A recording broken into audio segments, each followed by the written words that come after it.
नमस्ते। एस्ट्रोलॉजी 7 में study astrology group के सभी सदस्यों का हार्दिक स्वागत है। एस्ट्रोलॉजी 6 में हम लोगों ने ये देखा कि पहले तो जनरल देखा कि सिग्निफिकेटर कैसे निकाले जाते हैं हर एक स्थान के, और फिर उसमें कहा 12 स्थान जो है उसमें कहा हम लोगों ने पहले सप्तम स्थान जिसके ऊपर से विवाह देखा जाता है वो सिलेक्ट किया है। उसका कारण ये है कि मैक्सिमम क्वेरी लोगों को उसी स्थान से रहती है। पत्रिका पत्रिका के सबसे इंटरेस्टिंग विषय हैं विवाह, उसके बाद में संतति, उसके बाद में नौकरी, फिर परदेश जाना, हाँ, विद्या, एजुकेशन। तो हम लोग इसी क्रम में एक एक स्थान को पकड़ते जाएंगे। तो अपने को जो सबसे जिसकी जरूर है, जिसके लिए हम लोग ये ज्योतिष शास्त्र सीख रहे हैं, उसके लिए अपने को काम में आएगा। सप्तम स्थान ये सबसे इंटरेस्टिंग स्थान है, और हम लोग अगले 4-5 इसमें भाष्यों में यही डिस्कस करेंगे। अभी 6 में हम लोगों ने ये देखा है कि विवाह होगा कि नहीं होगा। मैंने आपको ये कागज बताया था,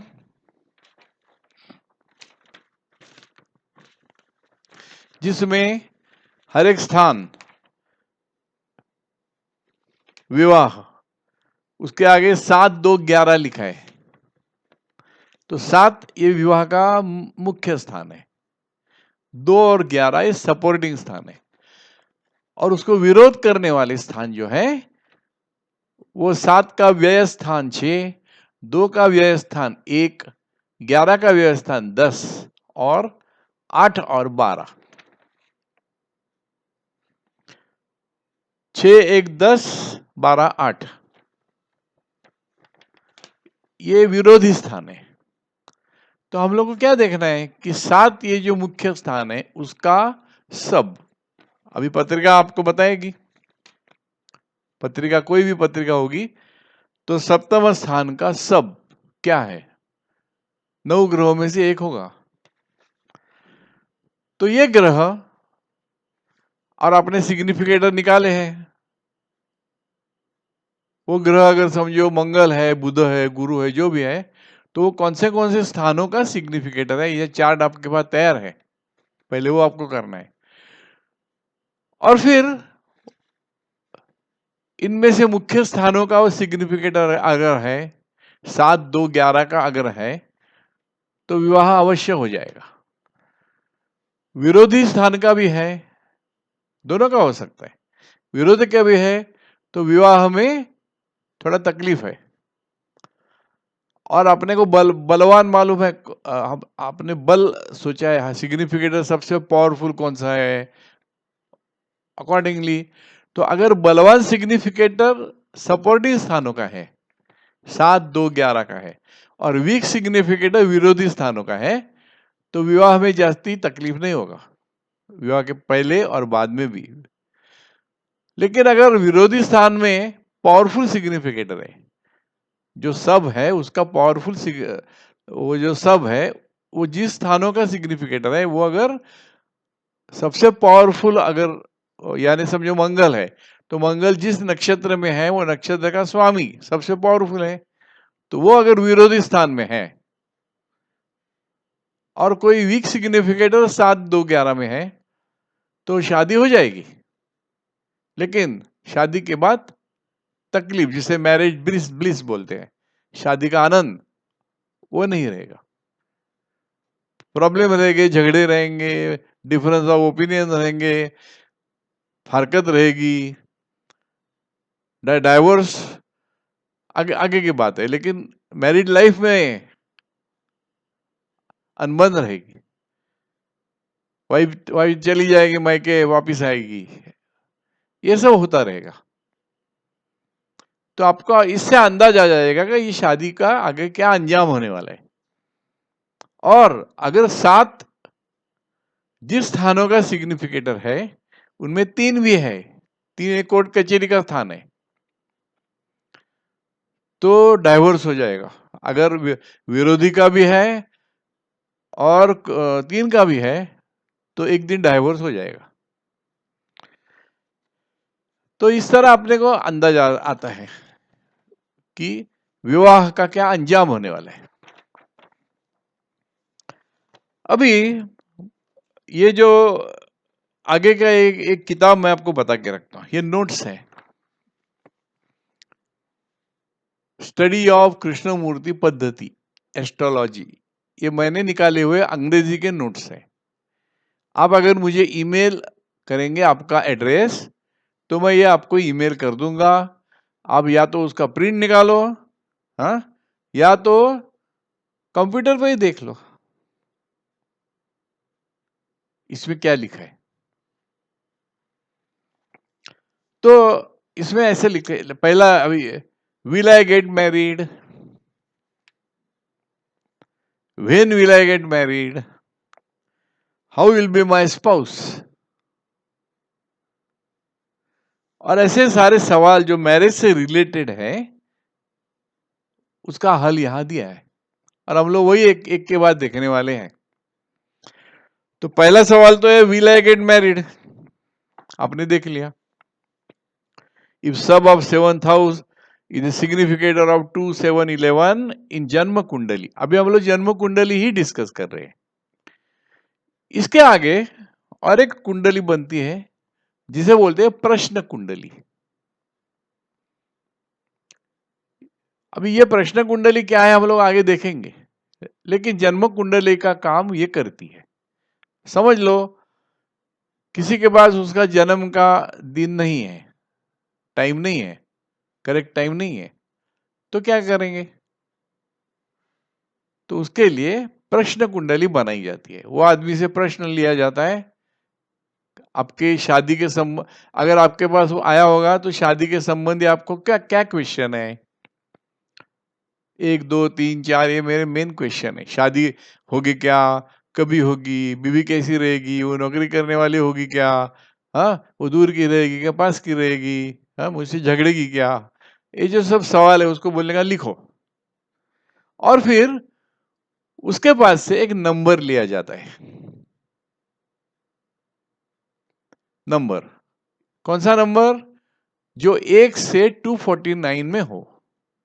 अपने 249 सब है ना, तो 1 से 249 में एक नंबर दे, उसको बोल। अब ये तेरे, तूने क्वेश्चन तो पूछे मुझे, तेरे पास जन्म कुंडली नहीं है तो ठीक है, कोई बात नहीं, मुझे एक नंबर बता, इनसे जो इनसे संबंधित, आप स्पॉन्टेनियसली बताओ, उसको ही पूछने का। लकी नंबर, मेरा बर्थ डेट, ऐसा मत बताओ, ऐसे बताओ मेरा 111, लियो ज्योतिषी महाराज 200 नंबर है, चलो। तो फिर ये 200 नंबर की कुंडली बनती है। वो भी आपको माय कुंडली में ये साइट के ऊपर मिलेगी, आपको वो बनानी पड़ेगी।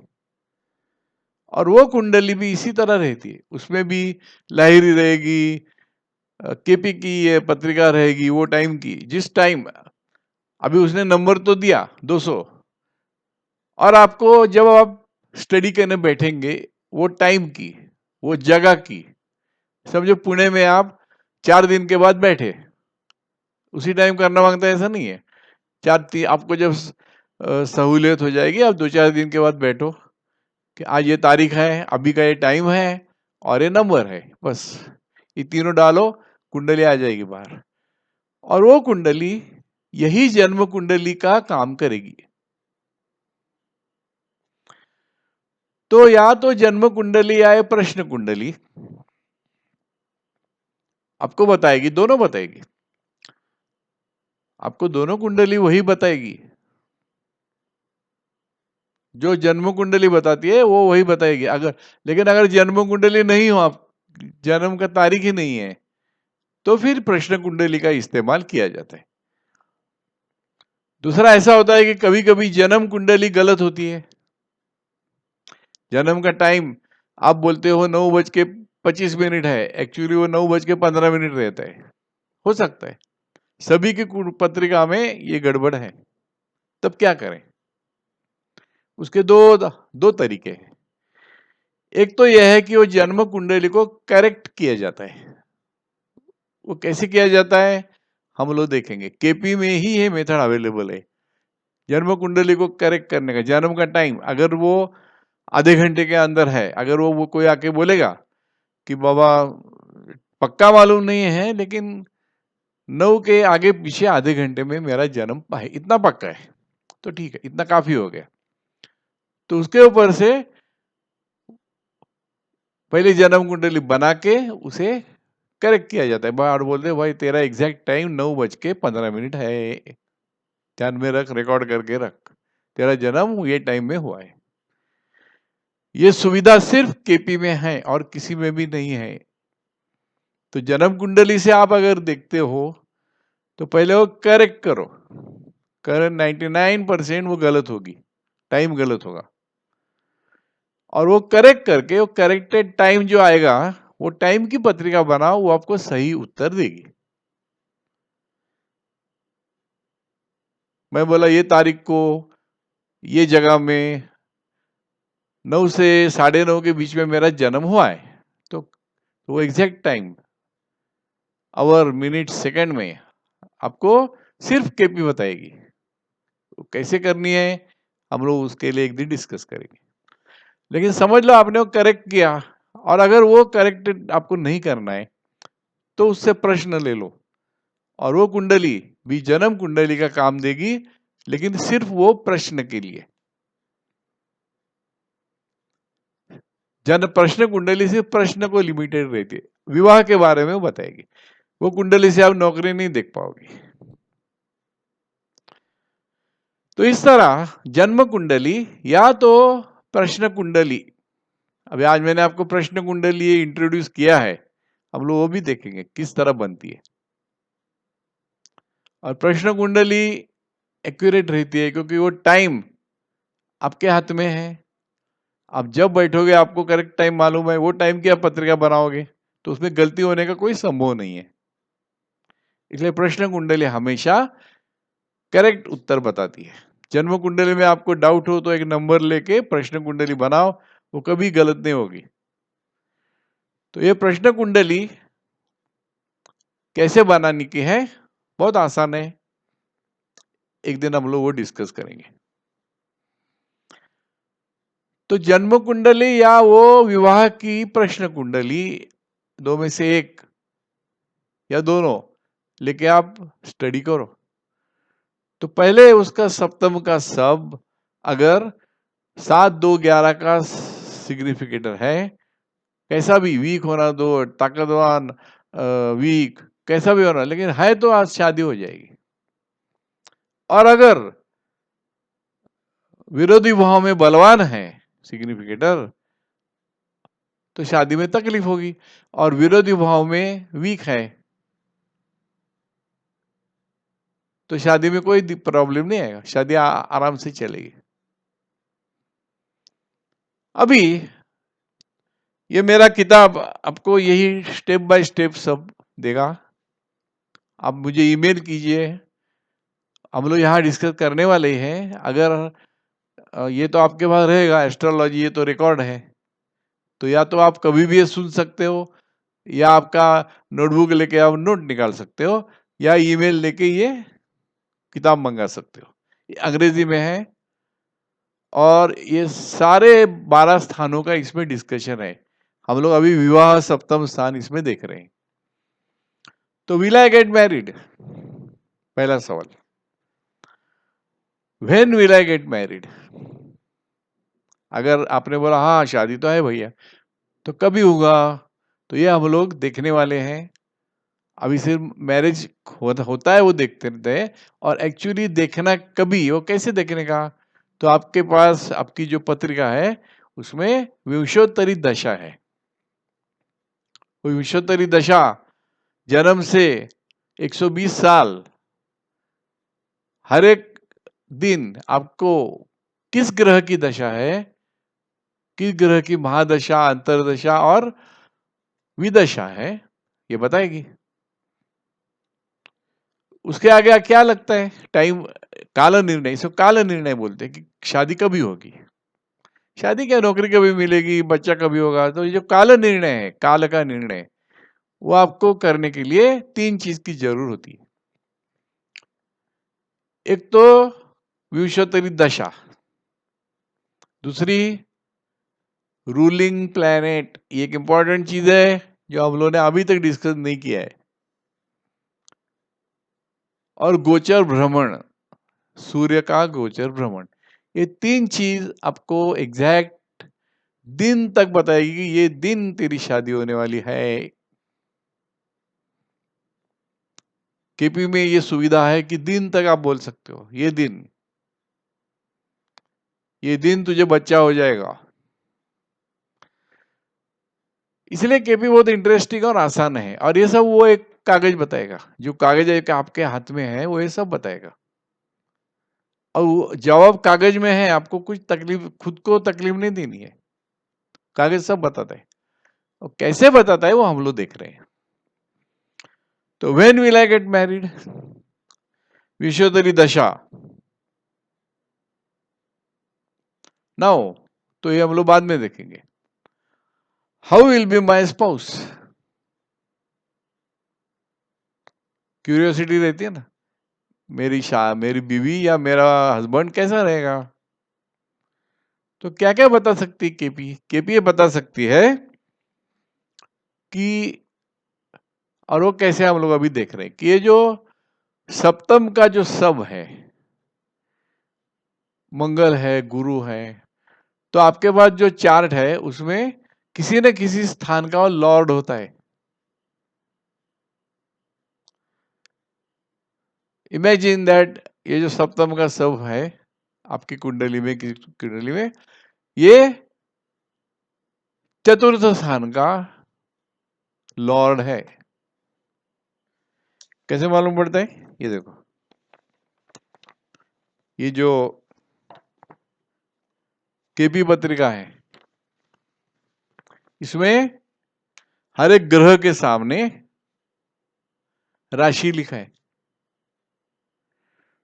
अभी इसमें लिखा है सूरज के सामने बुध लिखा है। तो बुध, ऊपर जाके देखो कौन से स्थानों का स्वामी है। सूर्य बुध की राशि में है, हाँ। और सप्तम का सब अगर कौन है, अभी इसमें देखो, सप्तम का सब है मंगल, और ये मंगल सूर्य की 5 राशि में है। और सूर्य की 5 राशि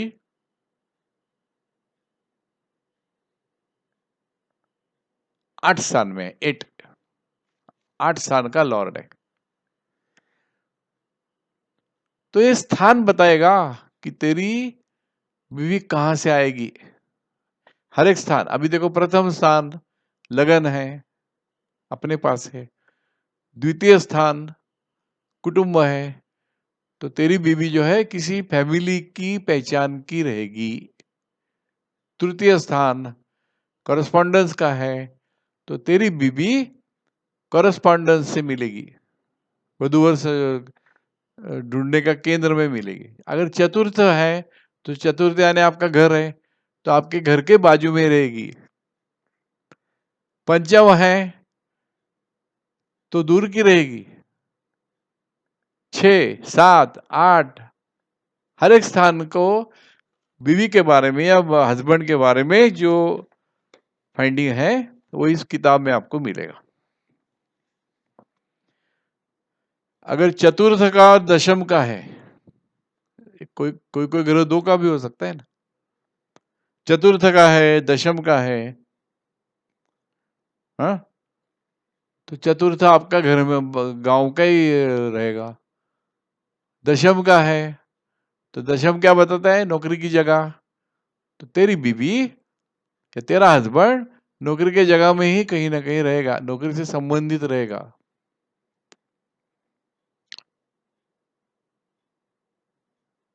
इस तरह हर एक स्थान का जो लॉर्ड है वो बताता है कि ये कहां की रहेगी।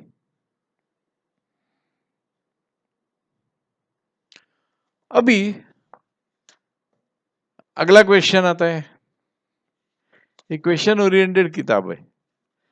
नॉर्मली लोग जो प्रश्न पूछते हैं वो इसमें उत्तर है। What will be the age of the spouse? मेरा हस्बैंड या मेरा ये वाइफ, हस्बैंड पूछे, मेल मेंबर पूछेगा वाइफ कैसी मिलेगी, और वाइफ पूछेगी हस्बैंड कैसा मिलेगा। तो मेरा स्पाउस क्या उम्र रहेगा? तो सब अगर 7वें हाउस का, या सब जिस नक्षत्र में है वो नक्षत्र का स्वामी अगर गुरु शुक्र या सूर्य है तो 4-5 साल का अंतर रहेगा। अगर चंद्र बुध मंगल है तो 1-2 साल का अंतर रहेगा तुम दोनों में। शनि है तो हस्बैंड हो सकता है कभी कभी 8-10 साल से बड़ा रहेगा तेरे से, और अगर हस्बैंड पूछ रहा है तो आपका बीवी आपके ही उम्र का रहेगा, छोटा नहीं रह बैठेगा, आपके आपसे बड़ा भी हो सकता है उम्र में।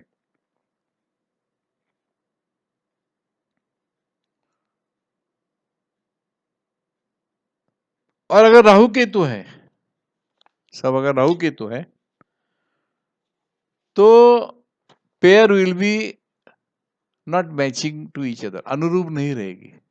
आपका अगर सप्तम का सब राहु है तो पहले कौन सा राशि में है देखो, और वो राशि किस स्थान की लॉर्ड है देखो, तो वो स्थान के मुताबिक अंदाज बांध सकता है।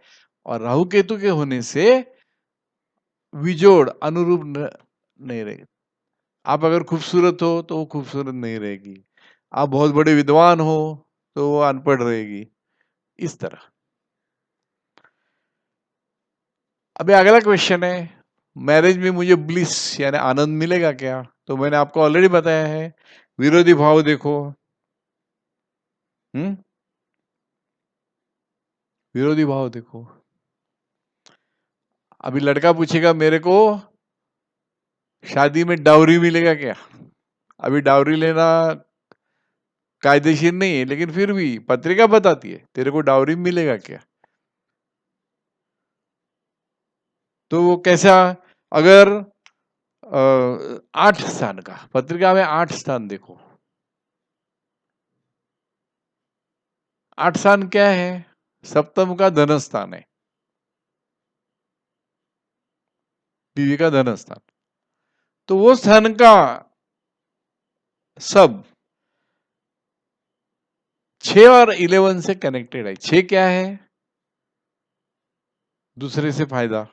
11 क्या है? इच्छा की पूर्ति। कितना भी ना बोलो डाउरी तो मांगता है, चुपके से अंदर दिल में रहता है, हाँ अच्छा है 10-12 लाख मिलेगा तो मजा आएगा, बोलता नहीं है। तो वो पत्रिका बताती है। सेकेंडली, वो जो सब है, हर एक ग्रह की एक उच्च राशि रहती है, एक नीचे राशि रहती है। वो चार्ट भी मैंने आपको भेजा है, या तो आपके पास अगर पंचांग है तो उसमें वो दिया हुआ है। पंचांग लेना ही पड़ेगा, मैं दोबारा आपको बोलता हूँ। 60 रुपया भगवान भरोसे छोड़ दो, समझा? कोई बड़ा अमाउंट नहीं है। पंचांग के बगैर आदमी ज्योतिष नहीं बन सकते, और दाते बड़ा पंचांग ले वो सबसे रिलायबल है और इजी है, वो कस्टमर फ्रेंडली है। कुछ नॉर्थ इंडियन पंचांग है लेकिन वो समझ में नहीं आता क्या उसमें लिखा है, तो आप वो ले लो। मराठी का कोई प्रॉब्लम नहीं है, आप समझ जाओगे, क्योंकि पंचांग वही है, सालों साल वही बनता है। एक बार आपको आदत हो गई और कुछ डाउट आ गया, आप पूछो ग्रुप के ऊपर, बस सब उसमें क्लियर है। और मराठी का इतना बड़ा आपको दिक्कत लगता है तो आपके घर के बाजू में कोई मराठी स्टूडेंट होगा ना, आपका नेबर का बच्चा, 10-15 साल का होगा, वो आपको अर्थ बताएगा। एक बार सीख लो, उसके बाद से एक बार ही सीखना है, लेकिन आपका काम आसान बन जाएगा। तो पंचांग में उच्च नीच राशि दी हुई है, तो अगर वो सप्तम का सब उच्च राशि में है दे डाउरी अच्छी मिलेगी, नीचे राशि में तो जास्ती नहीं मिलेगा।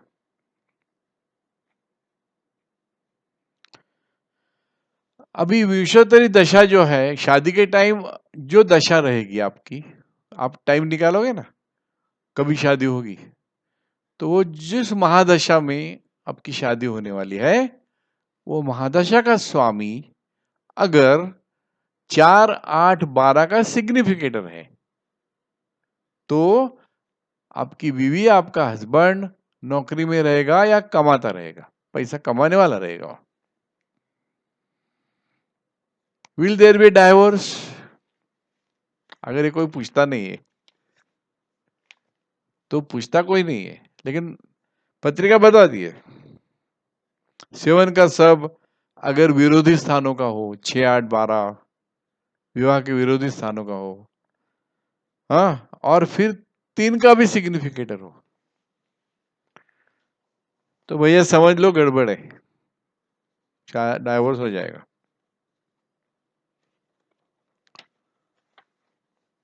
अच्छा, अगर डाइवोर्स हो जाएगा तो मेरा दूसरा शादी होगा क्या? वो भी बताती है पत्रिका, लेकिन वो उसके लिए क्या करना पड़ेगा, डाइवोर्स के बाद आपको एक सवाल पूछना पड़ेगा, और वो सवाल, अगर मेरा डाइवोर्स हुआ है, मैंने पूछा ज्योतिषी को, मेरा डाइवोर्स हो चुका है, सब कोर्ट से क्लियर हो गया है, अभी दूसरी बीवी की मुझे तलाश है, तो होगी क्या, और होगा होगा क्या दूसरा विवाह, कभी होगा, और वापिस वो बीवी क्या करती होगी, उम्र क्या होगी, कहाँ से आएगी, वही क्वेश्चन। फिर आपको क्या करना है, आपको उसको भैया तेरे जो सवाल है पहले कागज में लिख, क्योंकि प्रश्न पूछने वाला जो आदमी आता है वो हमेशा कंफ्यूज स्टेट में रहता है, क्या पूछूं, तो उसको बोलेगा हाँ, कागज पेंसिल लेके पहले लिख तेरे 4-5 जो सवाल है, फिर वो लिखेगा मेरा दूसरा शादी कभी होगा, होगा क्या, बीवी कैसी मिलेगी, हाँ, तो वो ये भी पत्रिका बताती है। तो वो आप जब प्रश्न कुंडली बनाएंगे, या तो आपकी जन्म कुंडली भी बताती है दूसरा शादी होगा क्या, कैसे बताती है कि सप्तम का सब जिस राशि में होगा, या सप्तम के सब का नक्षत्र स्वामी जिस राशि में होगा, वो राशि अगर द्विस्वभाव है, द्विस्वभाव की 4 राशि है, 3 मिथुन, 6 कन्या, 9 धनु और 12 मीन, ये 4 राशि में अगर वो सप्तम का सब आपका है या उसका नक्षत्र स्वामी है, तो आपको दोनों विवाह का योग है, लेकिन उसके लिए पहले डाइवोर्स होना चाहिए। डाइवोर्स योग हो तो वो काम में आएगा। 2 विवाह का मतलब ये नहीं कि एक बीवी के होते हुए दूसरा विवाह, डाइवोर्स होने के बाद दूसरा विवाह हो सकता है अगर आपका द्विस्वभाव राशि में है तो, और द्विस्वभाव राशि में भी नहीं है अगर, लेकिन बुध से संबंधित है, वो जो ग्रह है वो बुध के नक्षत्र में है, बुध का यूनियन में है, बुध की दृष्टि है उसके ऊपर, तो आपका विवाह दूसरा हो सकता है। तो इस तरह दूसरा मैरिज के बारे में भी बताता है। और फिर और भी क्वेश्चन है, कोई डिजायर्ड बॉय है, डिजायर्ड गर्ल है क्या, उससे मेरी शादी होगी क्या, मुझे वो पसंद है, will she marry me, yes, ये पत्रिका बता, आपका केपी बताता है। और तो इस तरह ये जो सवाल है वो विवाह स्थान के सवाल है। अभी विवाह स्थान में और एक बात देखनी पड़ती है, उसे बोलते हैं पुनर्भू योग।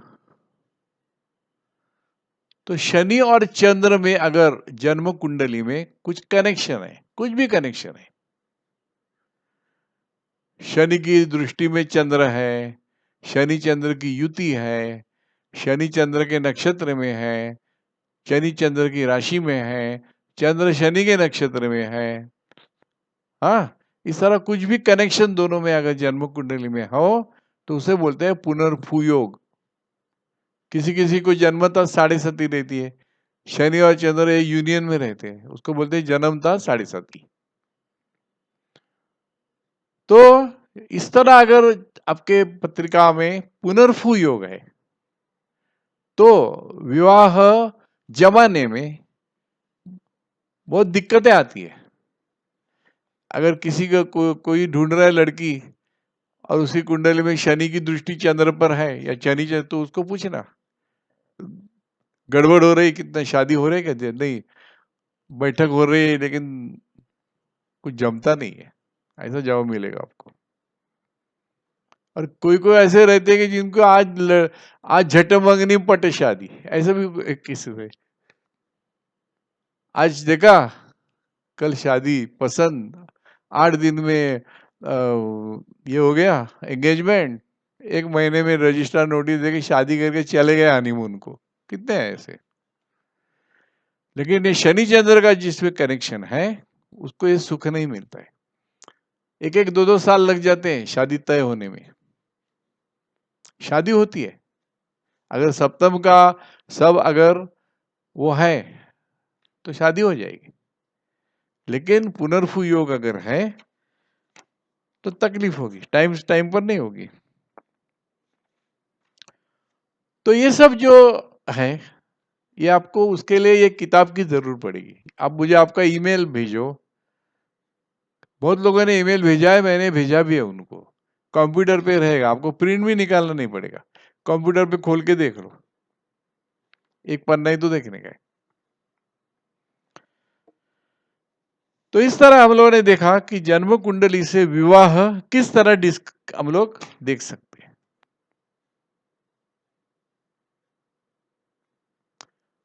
अभी अपना जो ट्रेडिशनल पत्रिका है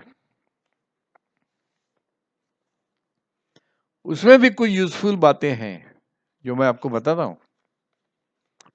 अभी विवाह के बारे में ये ट्रेडिशनल पत्रिका है, वो भी क्या बताती है ये हम लोग एस्ट्रोलॉजी 8 में देखेंगे। ये भी बताती है ना, इसमें बहुत कुछ ऐसा है जो आपको केपी में नहीं मिलेगा, इसमें मिलेगा। तो अपने को ऐसा है कि कोई केपी अच्छा है कि ट्रेडिशनल अच्छा है, झगड़ा अपने को नहीं करना है। डॉक्टर को क्या है, चाहे आयुर्वेद वापरो, होम्योपैथी वापरो, और क्या होता है एलोपैथी वापरो, पेशेंट ठीक होना मांगता है, ये इंपॉर्टेंट है। तो इस तरह ट्रेडिशनल का भी अपने को इस्तेमाल करना है, उसमें क्या क्या देखना है, किस तरह देखते हैं वो भी हम लोग देखेंगे। विवाह के बारे में विवाह का डिस्कशन चलता रहेगा। अगला एपिसोड में हम लोग ट्रेडिशनली देखेंगे कि विवाह कैसे होता है और उसका क्या तरीका है। तो तब तक मैं आपसे रजा लेता हूं। Thank you very much. Again keep on asking questions, keep on seeing patrikas of people who are interested in marriage. You announce that you are a Jyotishi, then people will come to you. And एक बात आपको मैं बताता हूँ, people want a Jyotishi astrologer whom they can trust. They don't go to a person whom they can't trust, because this is something connected with their life. They don't want to disclose to any Tom, Dick and Harry. Remember, किसी के रास्ते के footpath के आदमी को जाके वो अपना बताते नहीं, क्योंकि पत्रिका सब बताती है, यही नहीं पत्रिका वो क्या क्या बताती है। तो वो किसी थर्ड पार्टी को अगर मालूम हो जाएगा तो अच्छा नहीं ना। इसलिए people go to person whom they can trust, and that is why आप जब आपके रिश्तेदारों से इनसे आप बात करोगे तो they will approach you because they will trust you, और that is how your study will go up, your experience will go up, and that is what is required. Okay. So keep on asking questions, keep on spreading the word that yes, I can see Patrika now and I am there. Suppose you have some difficulty, ask me. I am available. Huh? Thank you very much again. Thank you. Keep connected, keep your interest live, and you will find many interesting things in astrology. Thank you very much. Thank you very much. We will meet in next episode, next Bhashya, Astrology 8 very soon. Thank you.